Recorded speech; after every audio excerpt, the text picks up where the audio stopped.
Gente, durante um comício no fim de semana, o ex-presidente Luiz Inácio Lula da Silva disse que privatizar a Petrobras é uma estupidez, nas palavras dele. Sobre essa declaração, a gente vai conversar agora com o comentarista de economia aqui da CNN, Sérgio Vale. Sérgio, muito boa tarde para você. O que esse tipo de declaração indica para o mercado, né? A quem que o ex-presidente quer agradar?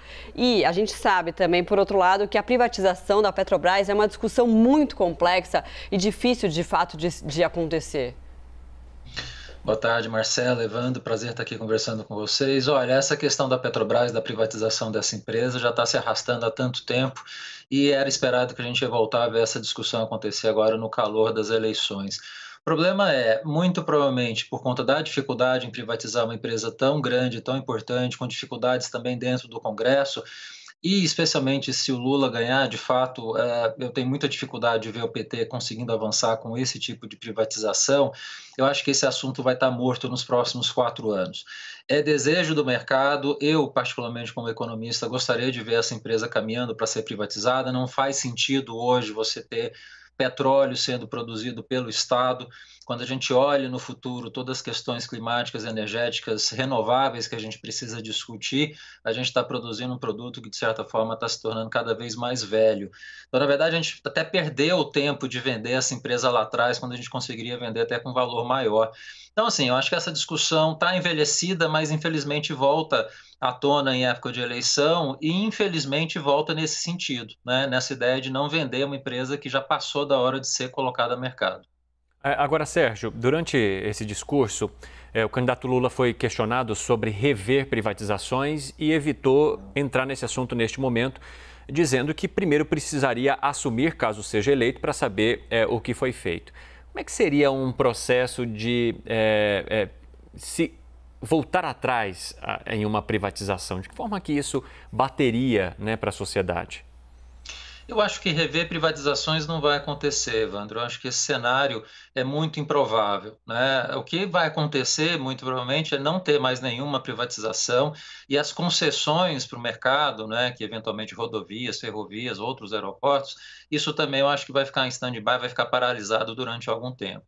Mas rever a Eletrobras, por exemplo, que foi a última empresa privatizada, eu acho difícil de ver isso acontecer. Tem todo um prejuízo de segurança jurídica que pode acontecer para o mercado, para o próprio governo, que eu tenho a impressão de que eles vão evitar ir por esse caminho, né? Eles tentaram reverter, né, não, evitar que a privatização acontecesse, não conseguiram fazer isso e agora não tem como voltar atrás. Então, nesse sentido, de certa forma, a gente está com uma certa proteção. Agora, as outras empresas, esquece. Eu acho que a gente não vai ver acontecer nesses próximos 4 anos, se de fato o presidente Lula ganhar. Agora, Sérgio, esse discurso contra as privatizações, como que ele cai para o empresariado? Até que ponto isso, no momento de campanha, é positivo para o ex-presidente Lula?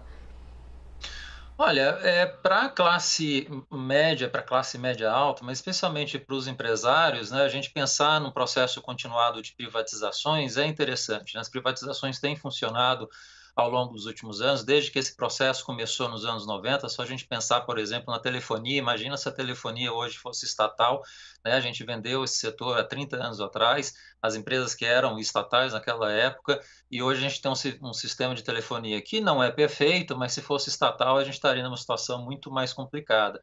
Petróleo, então, é um produto eminentemente privado, não tem muito sentido em você pensar hoje nesse bem como um produto sendo feito pelo Estado. Então, eu acho que olhando de hoje, tem menos, talvez, preconceitos em ambos os espectros, especialmente à esquerda, com certas privatizações. Mas a Petrobras, de certa forma, é a joia da coroa, é um produto muito delicado quando a gente fala dessas discussões, especialmente geopolíticas, especialmente nesse momento de guerra. Eu acho que a questão da guerra da Ucrânia, que coloca aí o petróleo como um bem essencial, de novo, de certa forma, por conta da necessidade de você colocar gasolina, de você colocar combustível no mercado, eu acho que isso também trava um pouco essa narrativa de você privatizar essa empresa e esse segmento nesse momento. Então, eu gostaria de ver isso avançar, Evandro e Marcela, mas acho muito difícil a gente conseguir seguir nesse caminho. Vale, nosso tempo está chegando ao fim, eu só queria te fazer mais uma questão. Peço até desculpas ao pessoal aqui que está pedindo para a gente seguir. Quando a gente fala em privatização, o objetivo é competição e eficiência. E há muitas críticas em relação a algumas privatizações que podem levar à transferência do monopólio público para o monopólio privado. De que forma que você vê isso? E em relação à Petrobras, esse poderia ser um risco? Excelente questão, Evandro, porque quando a gente fala de privatizar, de fato tem essa ideia. Você vai privatizar uma empresa que é um monopólio, ela vai deixar de ser estatal, ela vai virar um monopólio privado.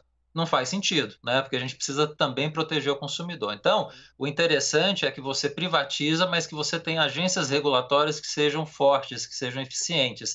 Esse é outro problema. Nos últimos 20 anos, as agências regulatórias no Brasil perderam força, perderam capacidade de fiscalizar e regular.